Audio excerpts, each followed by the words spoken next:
Hello everyone. आज हम बात करने वाले हैं जैम 2017 के काइनेटिक्स, थर्मोडायनेमिक्स और क्वांटम एटॉमिक स्ट्रक्चर के क्वेश्चंस जो आपके एग्जाम में आए हैं, उसको मैं आपके सामने डिस्कस करने वाला हूं। पहला क्वेश्चन आपके सामने है केमिकल काइनेटिक्स का। For a first order reaction A goes to 2B plus C, the rate constant in terms of initial pressure and pressure at time t is given by। भाई simple सा question था। देखो क्या लिखना आपको, A goes to 2B plus C।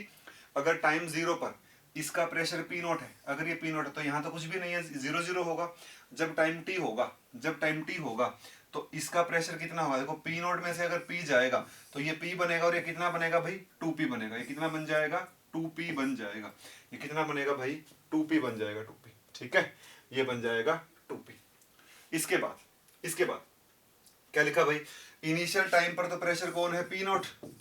ठीक है, time T पर कौन है प्रेशर, टाइम टी पर प्रेशर है पीटी। वो किसके बराबर होगा, क्योंकि सभी गैसेस रिएक्टेंट है तो सभी के सम के बराबर होगा। तो पी नॉट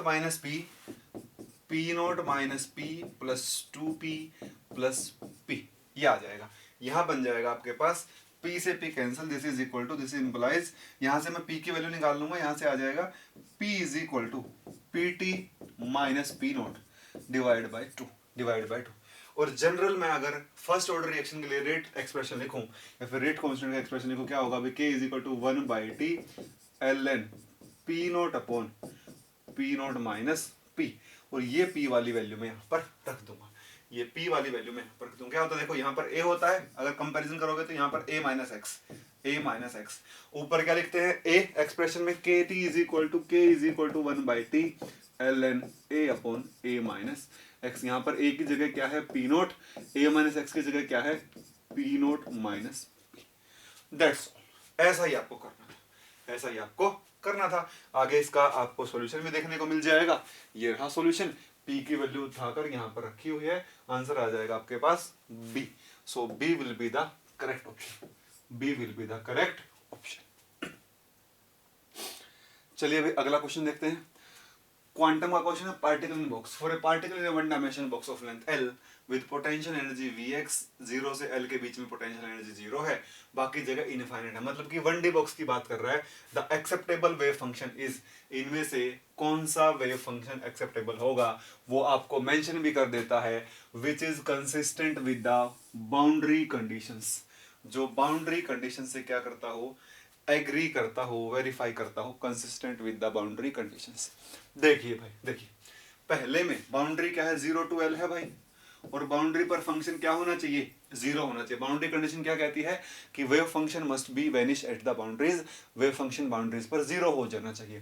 पहले में अगर देखोगे, अगर मैं यहाँ पर x की जगह 0 रख दूं तो cos 0 हो जाएगा 1, तो ये वाला एक्सेप्टेबल नहीं होगा, बाउंड्री पर 0 नहीं हो रहा। ये वाला x is equal to l पर ये वाला फंक्शन नॉट इक्वल टू 0 है, तो ये भी एक्सेप्टेबल नहीं होगा। ये वाला फंक्शन देखोगे, जब आप यहाँ पर x इज इक्वल टू 0 रखोगे तो साइन 0 0 हो जाएगा, साइन 0 0 हो जाएगा, और d बाय 0 क्या हो जाएगा, इनफाइनाइट। ये भी एक्सेप्टेबल नहीं है। इस फंक्शन में देखोगे, अगर आप 0 रखते हो तो ये 0 बन रहा है, और l रखते हो तो भी क्या बन रहा है, l रखोगे तो ये वाली टर्म 0 बना रही है, और 0 रखोगे तो ये वाली टर्म क्या बना रही है, 0 बना रही है। तो एक्सेप्टेबल वेव फंक्शन कौन सा होगा, c इंटू एक्स की power 3 x minus l। This will be the acceptable function, जो बाउंड्री कंडीशन को क्या करता है, सेटिस्फाई करता है। तो एक्सेप्टेबल कौन होगा, ये एक्सेप्टेबल होगा। सिंपल सा क्वेश्चन था। Next, the ionization energy of hydrogen atom in the ground state is 13.6 electron volt. The energy released in electron volt for the third member of Balmer series is। देखो भाई, Balmer series कहां से शुरू होती है भाई, n बराबर 2, उसकी ग्राउंड स्टेट होती है। उसके बाद क्या होता है भाई, n इनिशियल तो ये होती है, n फाइनल, सॉरी फाइनल तो ये वाली स्टेट होती है। इनिशियल क्या हो सकती है भाई, 3 4 5 6। जब 3 से 2 पर आएगा तो फर्स्ट बाल्मर लाइन, 4 से 2 पर आएगा तो सेकंड, और 5 से 2 पर आएगा तो थर्ड। मतलब वो कौन सी बात कर रहा है, 5 से 2 वाले की बात कर रहा है। और फॉर्मूला क्या होता है भाई, जो एनर्जी सेपरेशन का फॉर्मूला होगा, delta E is equal to 13.6 1 divide by N initial, या फिर कह लो एन फाइनल का square minus 1 by N initial का स्क्वायर। देख ले भाई, 13.6 इंटू 1 डिवाइड बाय इनिशियल कौन है, 2 का स्क्वायर, और फाइनल कौन है 2, और इनिशियल कौन है 5 का स्क्वायर।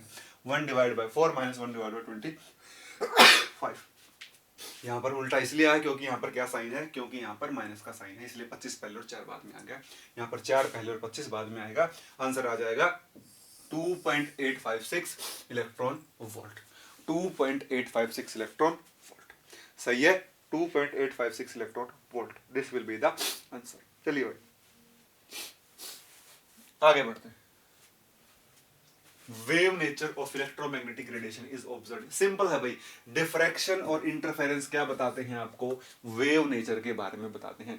डिफ्रैक्शन इंटरफेरेंस किसकी किसकी प्रॉपर्टी है, वेव की प्रॉपर्टी है, लाइट नहीं कह सकते, वेव की प्रॉपर्टी है। लाइट की तो फिर पार्टिकल वाली प्रॉपर्टी भी हो जाएंगी, ठीक है। जब बहुत पहले मैक्सवेल थ्योरी आई थी तो वहां पर जो लाइट है, जो रेडिएशन है, वो क्या शो करती थी, वो इंटरफेरेंस और डिफ्रैक्शन ही शो करती थी। इंटरफेरेंस क्या था, सुपर इंपोजिशन होता काफी सारी वेव का, 1 2 का 3 का 4 का 5 का, एक तो नहीं होती, कई सारी होती।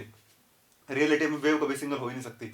हाइगन थ्योरी कहती है कि वेव कभी सिंगल नहीं होगी, हर पॉइंट पर वेव फ्रंट होंगे, वेव पैकेट होंगे जो नए वेव फ्रंट को जनरेट करते रहेंगे।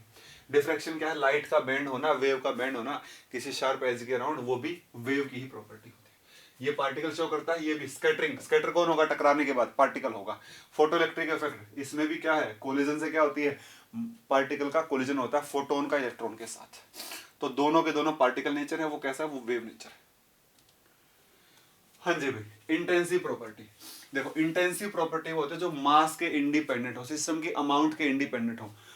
जो टेम्परेचर होगा वो क्या होगा, इंटेंसिव प्रॉपर्टी, कुछ नहीं बताने से तो प्रेशर भी इंटेंसिव और डेंसिटी भी क्या होगी, इंटेंसिव होगी।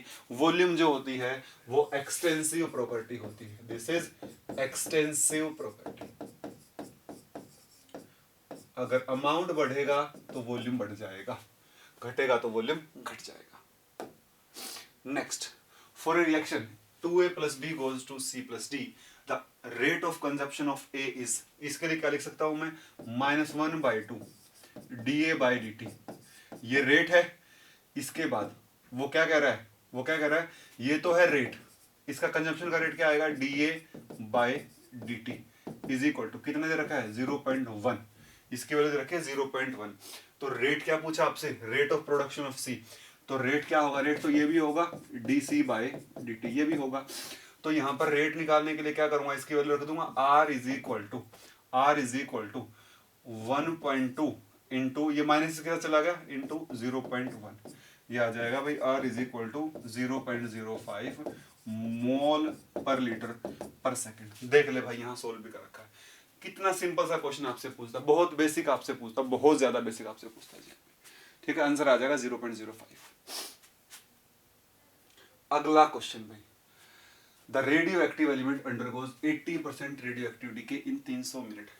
80% डीके कर जाता है। फॉर्मूला क्या बनता है, फॉर्मूला बनता है फर्स्ट ऑर्डर के लिए k is equal to 2.303 by T log of a upon a minus X. अगर 80% डीके कर गया तो बचा कितना भाई, 20%, 20 बाई 100 बचा कितना भाई, 20 बाई 100 इंटू ए, इनिशियल का 20 बच गया, यह वैल्यू यहां पर रखूंगा तो क्या बच जाएगा, देखो 20 बाई 100, ऊपर ए था नीचे है, ए से ए कट जाएगा, यहां से के की रेट कांस्टेंट की वैल्यू आ जाएगी, ये वाली, ये आ गया रेट कांस्टेंट। आपसे क्या पूछ रहा है भाई, आपसे हाफ लाइफ वो पूछ रहा है, फर्स्ट ऑर्डर की half life T half is equal to 0.693 by K, value रख दी और ये आ गया आपके पास half life 129.15 unit, 15 minute, 129.15 minute. तो this will be the correct answer, ठीक है। सिंपल सा क्वेश्चन था भाई। एक और सवाल भाई, हाँ ये तो मैं हमेशा क्लास में बोलता हूं, इस फॉर्मूले से तो हमेशा क्वेश्चन बनता है।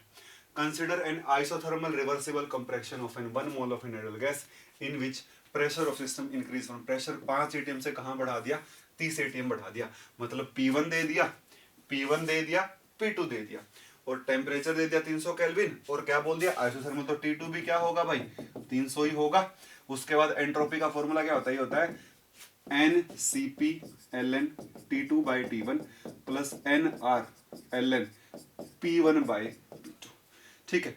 तो टेम्परेचर तो कांस्टेंट, ये तो हो जाएगा 0, उधर क्या बचेगा NR/ln P2 by P1, NR/ln P1 by P2, या फिर minus NR/ln P2 by P1 या फिर NR/ln P1 by P2।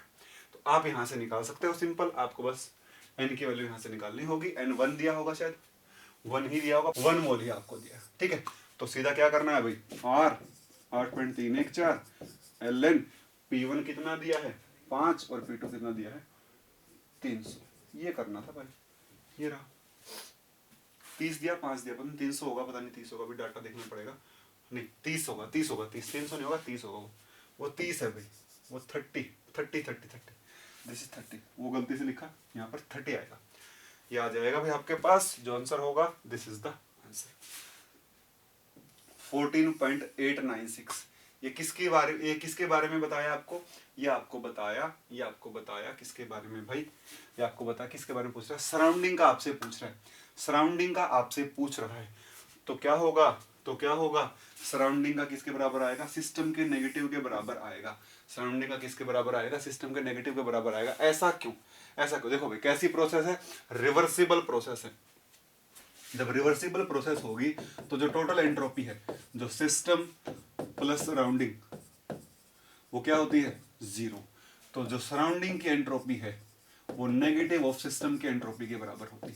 System की एंट्रोपी कितनी आई है -14.896, delta S surrounding is equal to -14.896, this will be the answer 14.896 joule per kelvin.